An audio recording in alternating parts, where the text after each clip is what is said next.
मृत्यु जीवन का एक अटल सत्य है। मृत्यु सत्य है। एक राधेश्याम नामक युवक था।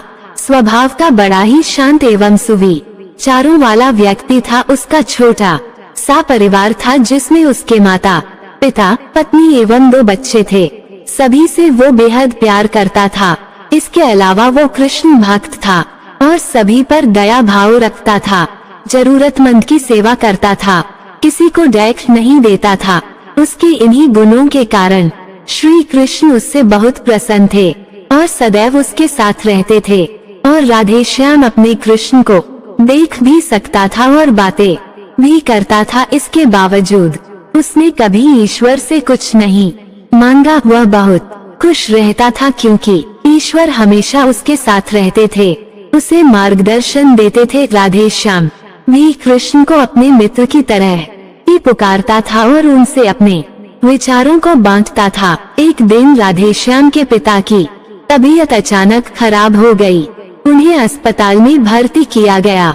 उसने सभी डॉक्टर्स के हाथ जोड़े, अपने पिता को बचाने की मिन्नतें की, लेकिन सभी ने उससे कहा कि वो ज्यादा उम्मीद नहीं दे सकते और सभी ने उसे भगवान पर भरोसा रखने को कहा। तभी राधेश्याम को कृष्ण का ख्याल आया और उसने अपने कृष्ण को पुकारा। कृष्ण दौड़े चले आए।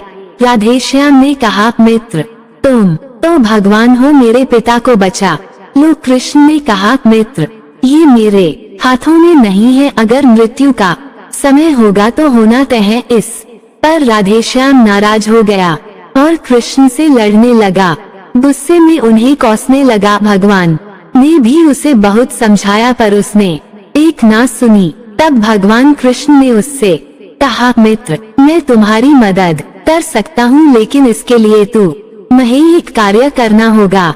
राधेश्याम ने तुरंत पूछा, कैसा कार्य? कृष्ण ने कहा, तुम्हें किसी एक घर से मुट्ठी भर ज्वार लानी होगी और ध्यान रखना होगा कि उस परिवार में कभी किसी की मृत्यु न हुई हो। राधेश्याम झट से हाँ बोलकर तलाश में निकल गया।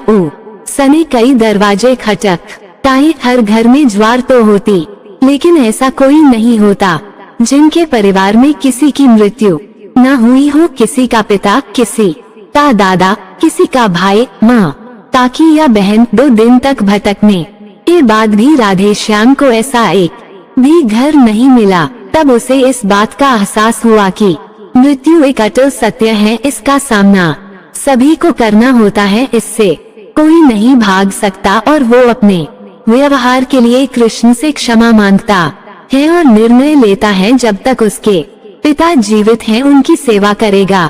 थोड़े दिनों बाद राधेश्याम के पिता स्वर्ग सिधार जाते हैं। उसे दुख तो होता है, लेकिन ईश्वर की दी उस सीख के कारण उसका मन शांत रहता है। दोस्तों, इसी प्रकार हम सभी को इस सच को स्वीकार करना चाहिए कि मृत्यु एक अटल सत्य है। उसे नकारना मूर्खता है। दुख होता है, लेकिन उसमें फंस जाना गलत है, क्योंकि केवल आप ही उस दुख से पीड़ित नहीं है, अपितु संपूर्ण मानव जाति उस दुख से रूबरू होती ही है। ऐसे सच को स्वीकार कर आगे बढ़ना ही जीवन है। कई बार हम अपने किसी खास के चले जाने से इतने बेबस हो जाते हैं कि सामने खड़ा जीवन और उससे जुड़े लोग हमें दिखाई ही नहीं पड़ते। ऐसे अंधकार से निकलना मुश्किल हो जाता है। जो मनुष्य मृत्यु के सत्य को स्वीकार कर लेता है, उसका जीवन भार विहीन हो जाता है और उसे कभी कोई कष्ट तोड़ नहीं सकता। वो जीवन के हर क्षेत्र में आगे बढ़ता जाता है।